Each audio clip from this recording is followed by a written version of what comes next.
salaamaaleykum salaamaaleykum mbokk yi dañu bëgg a def benn déclaration bu gàtt rek par rapport à des événements yu xew yu bees ci affaire mbirum élection yi donc j'espère bonjour Rawzi, j'espère que on va attendre juste une minute avant de démarrer parce que lu ñu improviser la c'est une nouvelle qui vient de tomber waaw ñu ngi lay ziar donc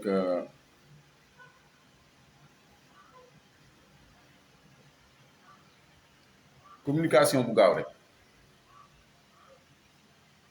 bonjour Rawzi, bonjour.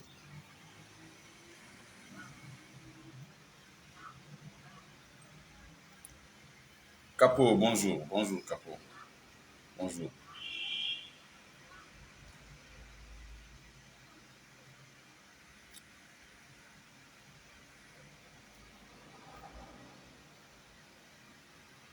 Daalu maa ngi lay ziar. Babacar maa ngi nuyu waa Chine non raaruma de maa ngi fi de dama nekk ci waar rek. Titi bonjour. waaw maa ngi lay ziar Babacar. waaw léegi damay def lu gaaw parce que dama nekkoon di waaj a jàpp yoon. waaw Jean-Paul ça va dama nekkoon di jàpp yoon am benn information bu tombé boo xam ne dama ko vérifier ñu confirmer ma ko comme quoi président commission nationale de recensement des votes dafa tere représentant Yewwi Wallu waa opposition bi pour ñu accéder ci PV wu Fuuta yi maanaam Matam Podor Kanel ak li ko wër ñëpp gis nañu ni Fuuta dañu buure ay urne dañu def ay vote yoo xam ne am na sax ay PV yu ñu ci jot a annulé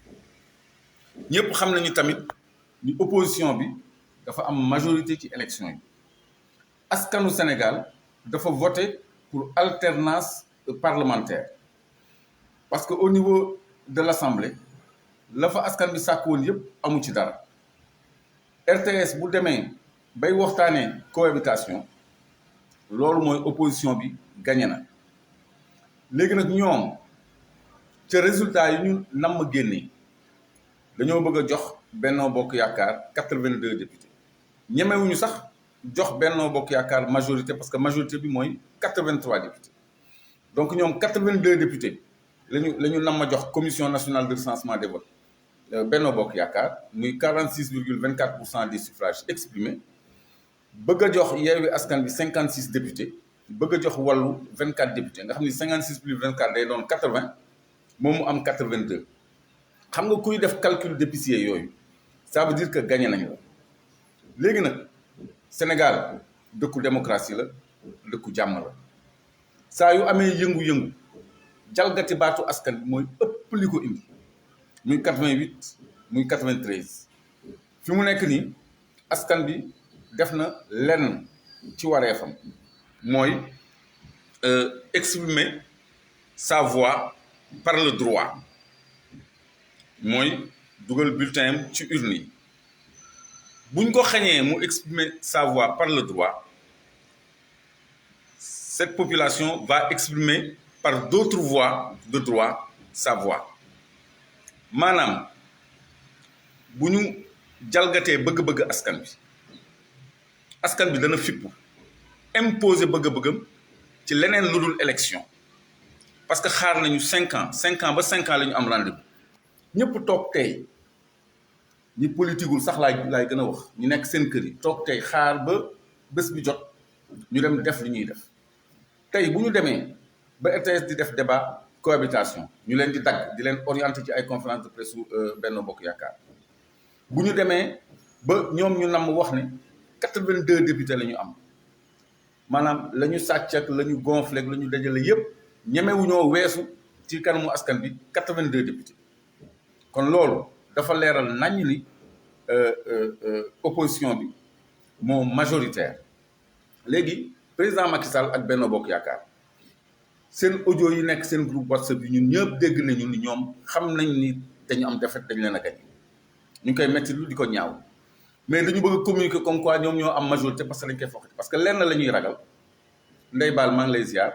lenn la ñuy ragal deuxième personnalité de l'État jóge ci rang opposition bi muy le président de l'Assemblée nationale parce que effectivement bu ñu reconnaître majorité Yewwi Wallu président assemblée seen biir lay génn kooku muy benn ñaar démb maa ngi koy wax ci benn émission assemblée nationale mën na taxawal haute cour de justice bi nga xam ne mooy àtte président mooy àtte ministre ay dossiers yi bëri nañ fi mën na taxawal ay commission d'enquête parlementaire parce que dossiers yi bëri nañ fi même li ñu joxe ci Covid beeg dossiers yi bëri nañ fi du ma dugg ci détail yu dossier donc prérogative bu assemblée yooyu moom la ñu bëgg a wàññi ci opposition bi parce que même bu ñu sàccoon ba jox opposition bi 80 députés sax mu des ñett yi lang bu les serviteurs bu Thierno Alassane Sall ak bu Pape Diop loolu sax défaite la loolu sax minorité la kon ñoom ils sont minoritaires léegi nag magistrats yi ñoo ci des parce que administration territoriale bi ñu doon ragal def na liggéeyam ci anam bu mucc ayib léegi magistrats yi nga xam ne ñoom ñoo war a délibérer ñoo xam luy yoon ak lu dul yoon ñoom ñoo war a doxali yoon du yoon représentant parti politique yi nga xam ne ñooy concourir ñu tere leen accéder ci yenn procès verbal yu jóge Fuuta lan la ñuy nëbb léegi nag contentieux électoral ñaar la ci côté administration ñi yore affaire mbirum élection danañ ko lijjanti ci ay recours ak yooyu mais bu fekkee ni jalgati bi dafay continuer par force nit ñi danañu foqati seen moomeel parce que même bu dee benn siège la sax président Macky Sall amul droit installer Sénégal ci ay troubles post-électoraux parce que li xew ci élection yi dafa bëri signification parce que dafa rey troisième mandat kenn dootu ko fi président Macky Sall moo la gën a xam ni même bu bëggoon a présenter wu troisième mandat sax amul ku ko voteel parce que amul majorité kàngam yi nga xam ne ci ñoom la yaakaaroon ñëpp ndërmeelu nañu ñoom Amadou Ba ñoom Mbaye Ndiaye ñoom Mame Boye Diao ñoom Cheikh Ba ñoom Bitèye ñoom Moustapha Diop partout dañ leen laminer partout donc loolu problème boobu population bi réglé na ko population bi nag du xaar ay at ba li mu war a def jot ba rendez-vous électoral am jot ñuy confisquer baat loolu askan bi moo koy fajal boppam mais leaders yi tamit am nañ ci responsabilité parce que leaders yi dañu war a oser joxe mot d'ordre dans le sens du respect de la volonté populaire li ma doon wax ci mois de février laay wax parce que man sore woon naa tuuti seen politique bi parce que ay raisons professionnelles ñoo ma écarté Dakar mais dafa am loo xam ne xol moo ko mënut a nangu deret moo ko mënut a nangu ci wàllu jalgati démocratie parce que ñun dañu bokk ci ñi nga xam ne quand même wax dëgg yàlla xeex nañu pour démocratie am xeex nañu pour ñu voter ci yoon pour lii nii ñu dund am doon na rafet lool président Macky Sall reconnaître la vérité des urnes ñu dem ci benn assemblée plurielle boo xam ni opposition bi mooy majoritaire parce que lii kenn njortu ko woon man ci sama wàllu bopp su ma waxee dëgg rek yaakaaroon naa ni opposition bi dana am lu bëri mais lu àgg ci majorité léegi askan bi jox na majorité opposition bi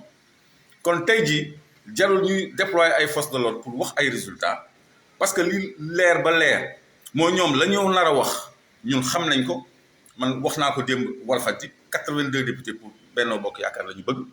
24 plus 56 pour Yewwi Wallu muy 80 le reste 3 sièges yi ñu répartir ko serviteur aar ak Bokk Gis Gis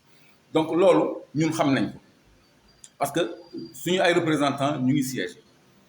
léegi nag lépp lu am bu fekkee ni jalgati nañ parce que même ay population Podor sax ñu ngi tripatouiller base de données yi di ko changer lépp lu am ëllëg nañu seetaan nguur gi ak askan bi keneen du ci mën dara nañu seetaan nguur gi ak askan bi mën na fajal bopp parce que lii bu doon même benn siège la wala même benn député sax kenn mënut a nangu hold-up électoral en 2022 gannaaw bi ñu leen seetaanee ñu def lu leen neex d'abord joxewuñu fichier électoral bi ci base article L49 waxuma 15 jours avant le scrutin L49 dafa ni la Sénat ainsi que les partis politiques légalement constitués ont le droit de regard et de contrôle sur la tenue du fichier électoral loolu aajowul 15 jours avant loolu c'est en permanence c'est tout le temps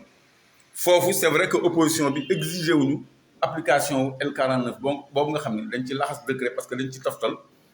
un décret fixera les modalités de ce contrôle décret boobu la Macky Sall jëlagul ba léegi te dañ ko waroon a sëqatal pour mu jël ko pour ñu am accès ci fichier électoral parce que su ñu amoon accès ci fichier électoral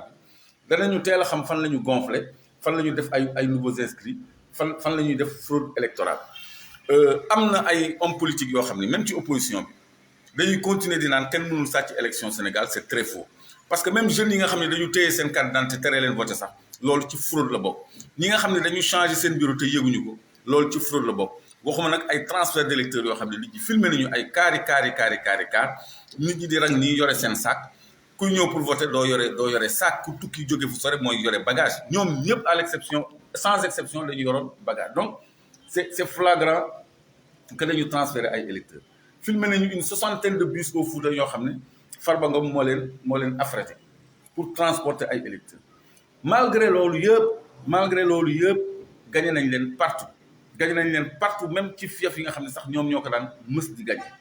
Mansour Faye gis ngeen ni ñu ko toroxalee léegi nag loolu bañ président assemblée nationale génn ci opposition bi mooy enjeu bi ak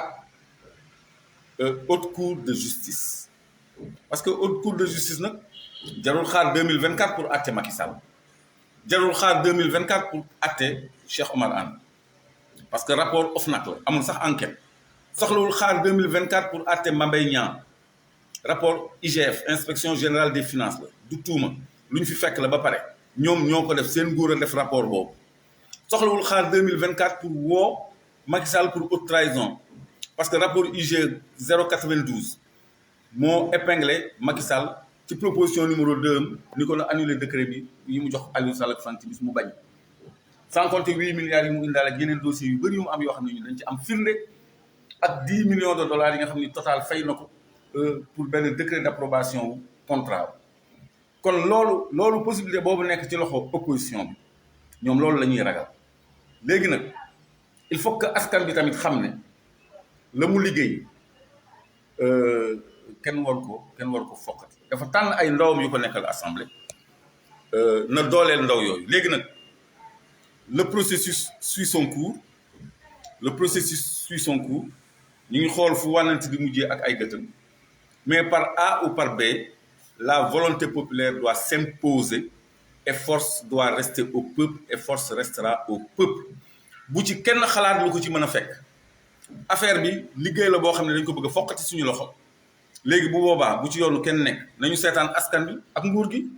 loolu laa amoon lu mu leen di wax en attendant parce que dama nekk ci yoon salaamaaleykum wa rahmatullahi taala wa barakaatu